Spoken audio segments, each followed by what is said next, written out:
দিন যতই যাচ্ছে দ্বীনের উপর ঈমানের উপর টিকে থাকা তত বেশি কঠিন হয়ে যাচ্ছে। রাসূলুল্লাহ সাল্লাল্লাহু আলাইহি ওয়াসাল্লাম তার জামানায় বলে গিয়েছিলেন, ইন্না মিন ওয়ারাইকুম আইয়ামাস সাবর, তোমাদের পর পৃথিবীতে সবরের জামানা, ধৈর্যের জামানা আসতে যাচ্ছে। আস-সাবিরু ফীহিন্না আলা দীনিহি কাল কাবিদ আলাল জামর, সেই সময় যারা দ্বীনের ব্যাপারে, ঈমানের ব্যাপারে, হকের ব্যাপারে ধৈর্যের পরিচয় দিবে, তাদের অবস্থা হবে ওই ব্যক্তির মতো যে নিজের হাতের মধ্যে জ্বলন্ত অঙ্গার ধারণ করে আছে। তবে পরীক্ষা যত বড় হয় পুরস্কারও তত বড় হয়। রাসূল জানিয়েছিলেন, ইন্না ইযামাল জাযাই মা ইযামিল বালা, যেমনি ভাবে মানুষের উপর মুসিবত আর পরীক্ষা বড় হতে থাকে, একই ভাবে রবের নিকট তার পুরস্কার আর প্রতিদানও বড় হতে থাকে। কারণ ইউবতালার রাজুলু বিহাসাবি দীনিহি, যার ভেতর দিনদারি আর ঈমান আছে যতটুকু, তার উপর পরীক্ষাও আসে ততটুকু। যার ঈমানে কচুপাতার পানির মতো, তার উপর যেই ধরনের পরীক্ষা আসবে, আর যার ঈমান নবুয়তি ঈমান, রিসালাতি ঈমান, তার উপর পরীক্ষার মাত্রা কখনোই সমান হবে না। এ কারণে আল্লাহ রাসূল সাল্লাল্লাহু আলাইহি ওয়াসাল্লাম নিজের ব্যাপারে বলেছিলেন, উযিতু ফিল্লাহি মা লাম ইউদা আহাদ ওয়া লাকাদ উখিফতু ফিল্লাহি মা লাম ইউখাফ আহাদ। আল্লাহর পথে আমাকে এত বেশি পরিমাণে কষ্ট দেওয়া হয়েছে, যত বেশি কষ্ট কোনোদিনও কোনো মানুষকে দেওয়া হয় নাই। আর আল্লাহর পথে আমাকে এত বেশি ভয় ভীতি দেখানো হয়েছে, যত বেশি ভয় ভীতি কোনোদিনও কোনো মানুষকে দেখানো হয় নাই। তো এটা তো বাস্তবতাই। যেহেতু আল্লাহ তাআলা সবরকারীদের সঙ্গে থাকেন, যেহেতু সবরকারীদেরকে বিশেষভাবে সুসংবাদ শোনাতে কোরআনে আদেশ দিয়েছেন, সুতরাং যার সবরের মাত্রা হবে যতটুকু, আল্লাহর নিকট তার দামও বৃদ্ধি পাবে ততটুকু। ইব্রাহিম আলাইহিস সালামকে আল্লাহ ইমাম বানিয়েছিলেন, সকল জাতির নেতা বানিয়ে দিয়েছেন। রাসূলুল্লাহ সাল্লাল্লাহু আলাইহি ওয়াসাল্লামের জামানায়ও ইহুদিরাও পরিচয় দিত আমাদের জাতির পিতা ইব্রাহিম, খ্রিস্টানরাও পরিচয় দিত আমাদের জাতির পিতা ইব্রাহিম, মুশরিকরাও পরিচয় দিত আমাদের জাতির পিতা ইব্রাহিম। এই কারণে কোরআনে 6 জায়গায় আল্লাহ তাআলা বান্দাদেরকে ডেকে ডেকে বলেছেন, যেহেতু ইব্রাহিমকে মানোই, ইব্রাহিমকে নিয়ে তোমাদের কোনো আপত্তি নাই, তোমাদের কোনো দ্বিধা নাই, তোমাদের কোনো সংশয় নাই, সংকোচ নাই, সুতরাং আসো না, ইত্তাবি মিল্লাতা ইব্রাহিম হানিফা মিল্লাতা আবিকুম ইব্রাহিম, তোমরা তোমাদের জাতির পিতা ইব্রাহিমের অনুসরণ করো।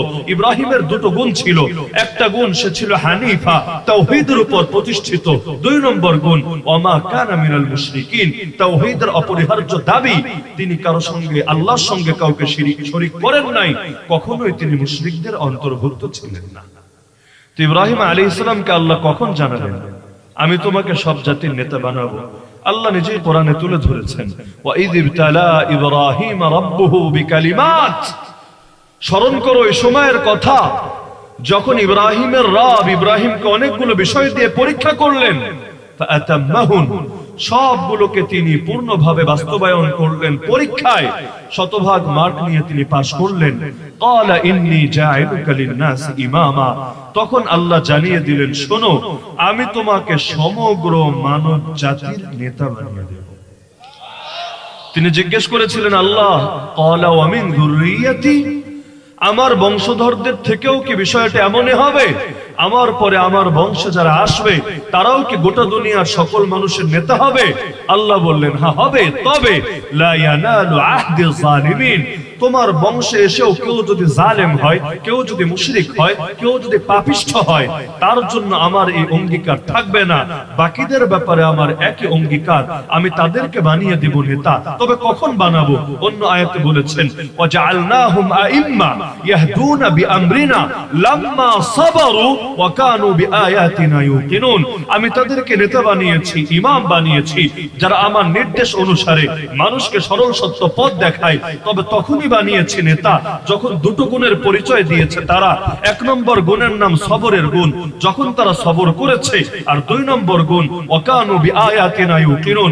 যত বড় পরীক্ষা আসুক না কেন, জেলের পরীক্ষাই হোক, রিমান্ডের পরীক্ষাই হোক, ফাঁসির পরীক্ষাই হোক, জুলুমের পরীক্ষাই হোক, রক্ত দেওয়ার পরীক্ষাই হোক, নিজের মালের ক্ষতির পরীক্ষাই হোক, যত ধরনের পরীক্ষাই হোক না কেন, ওয়াকানু বিআয়াতিনা ইউকিনুন, পরীক্ষায় পড়লেও ইয়াকিন রেখেছে আল্লাহর আয়াতের উপর। তাদের ইয়াকিনে কোনো চির ধরে নাই, তাদের ইয়াকিনে কোনো ফাটল ধরে নাই। তারা জানতো বিজয় একদা হকপন্থীদের পদচুম্বন করবেই করবে, বাধা আসবে, তবে রক্ত সাগর পেরিয়ে বিজয়ের আলো একমাত্র মুমিন মুত্তাকিরাই দেখবে। এ কারণে মুমিন মুত্তাকিদেরকে তো আল্লাহই দোয়া শিখিয়েছে। সূরা ফুরকানের লাস্ট রুকুতে পাবেন আল্লাহ তাআলা সেখানে রহমানের স্পেশাল বান্দাদের কিছু গুণ তুলে ধরেছেন। এই গুণগুলোর মধ্যে একটা গুণ বলেছেন, ওয়াল্লাযীনা ইয়াকুলুন, যারা দোয়া করে, যারা বলে রব্বানা হাব লানা মিন আজওয়াজিনা ওয়া যুররিয়াতিনা কুররাতা আয়ুন ওয়াজআলনা লিল মুত্তাকিনা ইমামা। হে আল্লাহ, আমাদেরকে, আমাদের জন্য আমাদের স্ত্রী এবং সন্তানদেরকে চোখের শীতলতা, আঁখোকে ঠান্ডা বানিয়ে দেন। এমন বউ দেন যে বউ হবে চোখের শীতলতা, এমন বাচ্চা দেন যে বাচ্চা হবে চোখের শীতলতা। কারণ আখিরাতের পথে চলতে চাইলে ফ্যামিলি যদি এই পথে তার সঙ্গী হয়, চলা বড় সহজ হয়। ফ্যামিলির সাপোর্টই যদি না থাকে, দ্বীনের পথে চলা যায় না তা না, নবীরাও চলেছেন, ফ্যামিলির বাধা ডিঙ্গিয়ে চলেছেন, তবে চলা বড় যে জটিল হয় এটা বলার অপেক্ষা রাখে না। স্বপ্ন যদি এক হয়, বাবার স্বপ্ন, মায়ের স্বপ্ন, সন্তানের স্বপ্ন, সেই স্বপ্ন পূরণ করার পথে যেভাবে সহজে এগিয়ে যাওয়া যায়। আর এক একজনের স্বপ্ন যদি এক এক অঙ্গনের হয়, সন্তানের স্বপ্ন বড় আলেম হব, বাপের স্বপ্ন তোরে মাদ্রাসায় পড়তে দিলে না আলেম হব, মাদ্রাসায় পড়লে খাবি ডেকে, তোরে তো আমি দুনিয়ায় বড় ডাক্তার বানাবো, বড় ইঞ্জিনিয়ার বানাবো। আর মহিলার স্বপ্ন, মায়ের স্বপ্ন আবার সম্পূর্ণ ভিন্ন। তার স্বপ্ন পোলা একটাই, যেহেতু খাজা বাবার নামে এটারে উৎসর্গ করে দিল। তো এখন এক একজনের স্বপ্ন যদি এক এক রকম হয়, টক্কর লাগবে, এটাই স্বাভাবিক। যাকে নিয়ে এত বাদানুবাদ, সে মাইনকা চিপায় পড়বে, এটাই স্বাভাবিক। সালাহুদ্দিন আইয়ুবী নামটা শোনেন না এমন কেউ এখানে থাকার কথা না। সালাহুদ্দিন আইয়ুবের বাবার নাম ছিল নুরুদ্দিন আইয়ুবী রাহিমাহুল্লাহ। তিনি ছিলেন ইরাকের একটা এলাকার শাসক, তিকরিতের আমির। তো লম্বা সময় পর্যন্ত আল্লাহর বান্দা বিয়ে শাদী করছে না, সকলে পেরেশান। বয়স তো ভালোই হচ্ছে, বিয়ে শাদী করে না কেন? এই জামানায় যত দেরিতে বিয়ে করে তত ভালো। আগে আগে বিয়ার কথা বললে দুনিয়ার অন্য লোক তো বাপ মায়ের কাছেই হয়ে যায় কাল। বাপ মা বলবে, আরে বয়স আর কত হয়েছে, মাত্র 25, এখনো নাক টিপলে দুধ বের হয়ে আসবে। এই বয়সে বিয়ে করার শখ জেগেছে। আগে নিজের পায়ে দাঁড়াও, আগে প্রতিষ্ঠিত হও, পড়ালেখা শেষ করো, গ্রাজুয়েশন কমপ্লিট করো, তারপর নিজের হাতে টাকা পয়সা ইনকাম করো, নিজের পায়ে দাঁড়ায় তারপর বিয়ে শাদী করো।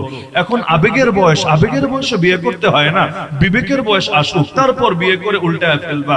এখন বাপরে তো বলতে পারে না, বাবা নিজের পায়ে দাঁড়াতে গিয়ে আর কয়েকজনের পায়ের লগে কত কিছু ঘটায় ফেলবো, এটা তো আর তোমারে বোঝাতে পারি না। আর আবেগের বয়স ছাড়াইয়া বিবেকের বয়সে আসতে আসতে আবেগ যে আর 1% থাকবে না, সব যে আগেই বরবাদ হবে, এটা তো আর তুমি বুঝো না। এখন যত দিন যাচ্ছে বিয়ে কঠিন হচ্ছে, অথচ এখন থেকে 20 বছর আগে ফিরে যান, যদি একটা মেয়ের বয়স হয়ে গেছে 19, 20, 21, 22 বছর, এখনো তার বিয়ে শাদী হয় না, এলাকার লোক এইটা নিয়েই সমালোচনা করে দিন শেষ করতে পারে না। সবাই বদনাম করতে, আরে হলোটা কি?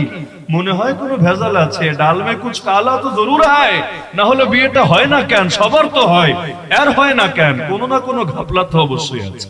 আর এখন চারিদিকে আন্দোলন আর আন্দোলন, বিয়ের পিছাতে হবে। এমনি সরকারি ভাবে বয়স তো তাও একটা বেঁধে দিয়েছে, কিন্তু ওই বয়সেই বা কয়জনের বিয়ে হয়? ওই বয়স পার হয়ে দ্বিগুণ বয়স যায়, তারপর গিয়ে বিয়ে হয়। যেই সময় আগে অনেকে 6 বাচ্চার বাপ হইতো, ওই সময় এখন তার বিয়ে করার বয়স হয়। তা আগের জামানা তো এমন ছিল না, কারণ সন্তান যদি বালেগ হয়, বিয়ে করতে চায়, বাপ মা তার পথে কাটা হয়। আর এই সন্তান এই কারণে গুনাহে লিপ্ত হয়।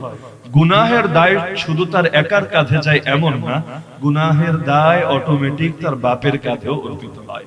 বাবারা আবার কষ্ট পায় না, আমাদের বিরুদ্ধে বয়ান হচ্ছে কিনা। সন্তানের পেটের ক্ষুধা নিবারণ করা যেমন আপনার দায়িত্ব, সন্তানের লজ্জাস্থানের ক্ষুধা নিবারণ করা আপনার দায়িত্ব। পেটের ক্ষুধার কারণে কি হবে? সর্বোচ্চ না খেয়ে মরেই যাবে, না খেয়ে মরলে লস নাই।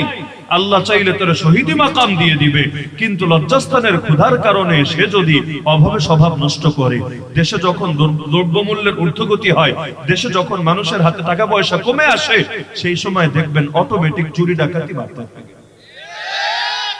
এ কারণে দুর্ভিক্ষ যখন দেখা দেয়, চুরি আর ডাকাতির মাত্রাতিরিক্ত হারে বেড়ে যায়। শুধু প্রফেশনাল চোররাই চুরি করে বিষয়টা এমন না, যারা নন প্রফেশনাল তারা পর্যন্ত চুরির পেশায় এগিয়ে আসে। আপনারা দেখার কথা, এখন থেকে 1.5 মাস আগে হবে সর্বোচ্চ, একটা মসজিদের দানবাক্স চুরি হয়ে গেল। মসজিদের দানবাক্সের পাশে একটা বড় চিরকুট দেখতে পেল, প্যাডের বড় একটা পৃষ্ঠার মধ্যে লেখা যে দেখেন, আমি পেশাজীবী কোনো চোর না, তবে আমার মা বড় অসুস্থ, মায়ের ট্রিটমেন্টের জন্য অনেক টাকা লাগবে, আমি স্কুলের একজন শিক্ষার্থী, আমার সেই টাকা নাই, কিন্তু এখন টাকার আমার বড় প্রয়োজন, তাই আর অন্য কোথাও আমি উপায় না পেয়ে মসজিদের দানবাক্স ভেঙে টাকাগুলো নিয়ে গেলাম। মনে কেউ দাবি রাখেন না, মনে কেউ কষ্ট রাখেন না। তো এখন হালতগুলো এমনই, অভাব যখন দেখা দেয় তখন অনেকের স্বভাব এমনি নষ্ট হয়ে যায়। অভাব লাগে না, অনেক সময় অভাব তো হয় পেটের অভাব, কখনো হয় চোখের অভাব। কিছু লোকের চোখের অভাবই থাকে এত বেশি, টাকার দরকার নাই, তাও হুদাই 10 টাকা 20 টাকার ঘুষের লোভ ছাড়তে পারে না। এমনকি 10 টাকা 20 টাকা না পেলে অন্তত একটা আকিজ বিড়ি নিয়ে হলেও মনটারে তৃপ্ত করে, না হলে ওদের কলিজাটাই ভরে না। এখন আগের জামানো তেমন ছিল না, সেই জামানায় বয়স হতো, বিয়ে হতো না, এটাকে মানুষ স্বভাবতই খারাপ চোখে দেখতো। তো নুরুদ্দিন আইয়ুবকে নিয়ে পরিবার পেরেশান, বয়স তো হয়ে যাচ্ছে, বিয়ে শাদী করে না কেন? একবার তার ভাই আসাদুদ্দিন এসে বলছে, ভাই আমার বিয়ে কি করবা না? বললো, ভাই বিয়ে তো করবো, যোগ্য পাত্রী তো পাই না। এখনো যেমন হয়, ছেলেরা যদি জিজ্ঞেস করেন বিয়ে করো না কেন, বলবো যোগ্য পাত্রী পাচ্ছি না। মেয়েরা যদি জিজ্ঞেস করেন তুমি বিয়ে করো না কেন, বলবা যোগ্য পাত্র পাচ্ছি না। পাত্র পায় না পাত্রী, পাত্রী পায় না পাত্র, আবার সবাই খোঁজে যোগ্য। দিন শেষে অযোগ্যদের হার এত কেন বেড়ে গেল আল্লাহ ভালো জানে। তো এখন তিনি বললেন, আচ্ছা যদি এটাই ব্যাপার হয় তাহলে তুমি শুধু অনুমতি দাও, যোগ্য পাত্রী এনে দেওয়ার দায়িত্ব আমি নিচ্ছি। তিনি বললেন, আচ্ছা কাকে তুমি আনবা বলো দেখি। আসাদুদ্দিন বলল, বর্তমান সময়ে মুসলমানদের সবচাইতে শক্তিশালী সাম্রাজ্য সেলজুক সুলতানের কন্যা অথবা সেলজুক সাম্রাজ্যের ওয়াজির আজম প্রাইম মিনিস্টারের কন্যাকে আমি তোমার পক্ষ থেকে প্রস্তাব দিব। এমন কোন রাজা বাদশার মেয়ে নেই তোমার মতো সুপুরুষ, তোমার মতো সুপাত্রের কথা শুনলে তারা রাজি হবে না, তারা নিজের মেয়েকে তোমার হাতে তুলে দেবে না, এমনটা হওয়ার কথা না। তুমি সম্মত থাকলে বলো, আমি এখনই ব্যবস্থা করছি। ডাইরেক্ট বলল, দেখো ভাই আসাদুদ্দিন, সেলজুক সুলতান কোন তাগুত বাদশা না, মুসলমানদের আমির, মুসলমানদের সুলতান। এই সেলজুক সুলতানের কন্যাও আমার যোগ্য না, সেলজুক ওয়াজির আজমের কন্যাও আমার যোগ্য না। অবাক হয়ে গেল, তাহলে তোমার যোগ্যটা কে? এক বাক্যে বলল, আমার যোগ্য সেই নারী যে আমাকে হাত ধরে জান্নাতের পথে এগিয়ে নিয়ে যাবে, যে আমার আখিরাতের পথ চলার সঙ্গিনী হবে।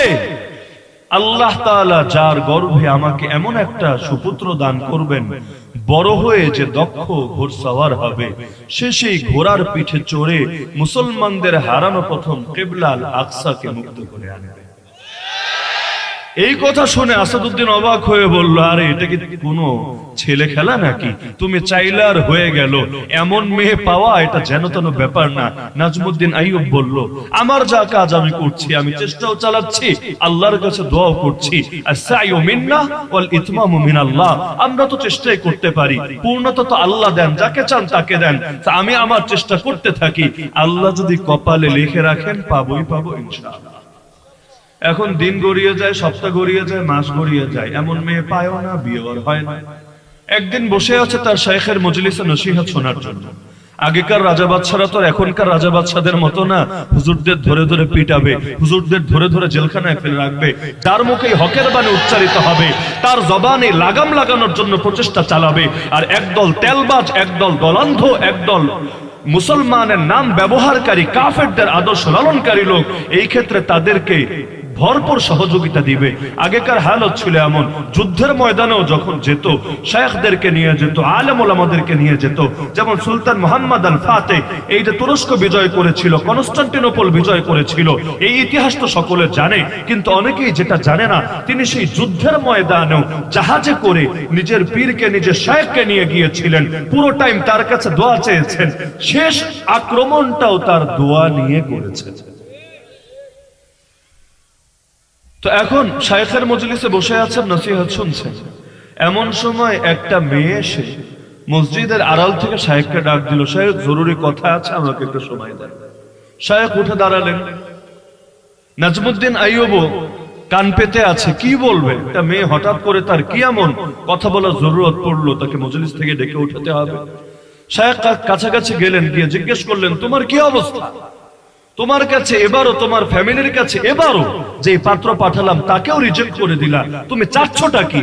যারেই পাঠাই তারই পছন্দ হয় না, কাউরেই তোমার যোগ্য মনে হয় না, তোমার আসল চাহিদা কি? মেয়ে এবার বলছে পর্দার আড়াল থেকে, নাজমুদ্দিন আইয়ুব বসে বসে শুনছে, হযরত, আপনি যাকে পাঠিয়েছেন সে মান মর্যাদায় এবং অর্থে বিত্তে আমার চাইতে অনেক এগিয়ে, কিন্তু বিশ্বাস করেন সে আমার যোগ্য না। তিনি বললেন, তাহলে তোমার যোগ্যটা কে? একই কথা, কাকতালীয় ব্যাপার। বলতে শুরু করলো, হযরত, আমার যোগ্য মালওয়ালা না, আমার যোগ্য ক্ষমতাওয়ালা না, আমার যোগ্য এমন একজন সঙ্গী যে আমাকে হাত ধরে জান্নাতের পথে এগিয়ে নিয়ে যাবে, যে আমার আখিরাতের পথ চলার সঙ্গী হবে। আল্লাহ তাআলা যার বরকতে তার ঔরসে আমার গর্ভে এমন একটা সন্তান দান করবেন, বড় হয়ে যে দক্ষ ঘোড়সওয়ার হবে, দক্ষ তীরন্দাজ হবে। আল্লাহ তাআলা তার হাতে আল আকসাকে আবারও মুক্ত করবেন, আবারও স্বাধীন করবেন। নাজমুদ্দিন আইয়ুব লাফিয়ে উঠল, হযরত, একটু জরুরি কথা আছে, শোনেন, এখনই আসতে হবে আপনাকে, অতি দ্রুত কথা এবং অতি আর্জেন্ট কথা। শায়েখ অবাক, একবার এদিকে ডাকে তো একবার এদিকে ডাকে। তিনি আসলেন, নাজমুদ্দিন আইয়ুব বলছেন, হযরত, এই মুহূর্তে আপনি আমার পক্ষ থেকে মেয়েটাকে বিয়ের প্রস্তাব দেন, আমি ওকে জীবন সঙ্গিনী বানিয়ে নিই। শায়েখ বলছেন, কি বলছো তুমি? ভেবেচিন্তে বলছো? সে হলো এই এলাকার সবচাইতে ফকির ঘরের মেয়ে, এর চাইতে বড় দরিদ্র, বড় অসহায় দ্বিতীয় কোন ফ্যামিলি এই এলাকায় নাই। আর তুমি হলো গভর্নর, তুমি হলো বাদশা, তোমার সঙ্গে সে তো ম্যাচই খায় না। লোকে কি বলবে? তোমার আপনজনরাও তো মেনে নেবে না। ডাইরেক্ট বললো, কে মানলো কে মানলো না দেখার বিষয় না। আল্লাহ তাআলা যখন আমার গনিমত দিয়ে দিয়েছেন, সেটা নিতে আমি মোটেও দ্বিধা করব না। ফলাফল, বিয়ে হয়ে গেল। বিয়ের পর একটা পুত্র সন্তান জন্ম নিল, নামও রেখে দিল সালাহুদ্দিন আইয়ুবী। সেই সালাহুদ্দিন যখন কিছুটা বড় হয়েছে, এখনো বাচ্চা মানুষ, খেলাধুলা করে। একদিন নাজমুদ্দিন আইয়ুব যুদ্ধ থেকে ফিরে এসেছে, এসে দেখে তার এত স্বপ্নের পুত্র ঘরের সামনে আঙ্গিনায় বসে মাটি দিয়ে খেলা করছে। বাচ্চারা যেমন করে, মাটি দিয়ে ঘর বানায়, গাড়ি বানায়, এটা বানায়, সেটা বানায়, সারাদিন বসে বানায়, সন্ধ্যাবেলা পাড়া মেরে মাটির সাথে মিশায়া তারপর ঘরে ফিরে যায়। তো এটা দেখে একটু কষ্টই পেল। আরে আল্লাহর কাছে বাচ্চাটা চাইলাম কিসের জন্য, আর বাচ্চাটা করছেটা কি? এসে বলল, সালাহুদ্দিন, যার স্বপ্ন আল আকসাকে স্বাধীন করা, সে এভাবে বসে বসে মাটি দিয়ে খেলে নিজের জীবনের মূল্যবান সময় নষ্ট করতে পারে না। এ কথা বলে ওই যুদ্ধের সাথে সজ্জিত অবস্থায় ছেলেটাকে উঠিয়ে বুকের সঙ্গে জোরে একটা চাপ দিল। অনেকে আছে না, মুয়ানাকে করতে গেলে এমন জোরে চাপ দেয় বুকের হাড্ডিগুলো কড়মড় করে ওঠে। মুসাফাহা করতে গেলে হাতে এমন ভাবে চাপ দিতে থাকে, আঙ্গুলের হাড়গুলো যেন একটার মধ্যে আরেকটা ঢুকে যেতে থাকে। তো এত বড় একজন বীর বাহাদুর সেনাপতি চাপ দিচ্ছে নিজের বাচ্চা সন্তানকে, স্বাভাবিক ছিল বাচ্চা কেঁদে উঠবে, চিৎকার করে উঠবে। সেই কান্না অবস্থায় তার মাথায় হাত বুলিয়ে বুঝাবে, দেখো তোমার জীবনের মিশন কি, তোমার ভিশন কি, তোমার লক্ষ্য কি, তোমার গন্তব্য কি। আরে যার লক্ষ্য আলাদা, তার পথ চলাও তো হবে আলাদা। সেই প্রসিদ্ধ উক্তি আছে না, স্বপ্ন সেটা না যেটা রাতের বেলা লোকে ঘুমিয়ে দেখে, স্বপ্ন তো সেটা যেটা মানুষকে রাতের বেলা ঘুমাতেও দেয় না। যার স্বপ্ন যত বড় হবে, তার পথ চলাও তো তেমন হবে। বিকদরিল কাদ্দি তুকতাসাবুল মাআলি মান তালাবাল উলা সাহিরাল লায়ালি। প্রচেষ্টা যেমন হয়, মর্যাদাও তেমনই আসে। আরে মর্যাদা যে চায়, সে রাতগুলোকেও বিনিদ্র কাটিয়ে দেয়। কিন্তু অবাক করা ব্যাপারে এত জোরে চাপ দিল সন্তানকে, সন্তান তো কাঁদে না, ছেড়ে দিয়ে বলে, কিরে সালাহুদ্দিন, তুই কি ব্যথা পাস না? এবার বাপের সুরে সুর মিলিয়ে বলে, বাবা আমার, যার স্বপ্ন আল আকসা বিজয় করা, সে সামান্য ব্যথায় আর্তনাদ করতে পারে না। আল্লাহর কি কুদরত!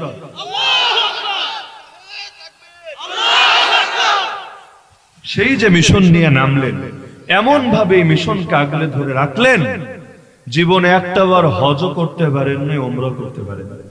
তার জীবনের বড় একটা স্বপ্ন ছিল, যখনই তিনি ফ্রি হবেন তখনই তিনি আল্লাহর ঘরে তাশরীফ নেবেন, রাসূলের রওজার সামনে গিয়ে রাসূলকে আল আকসা বিজয়ের সুসংবাদ শোনাবেন।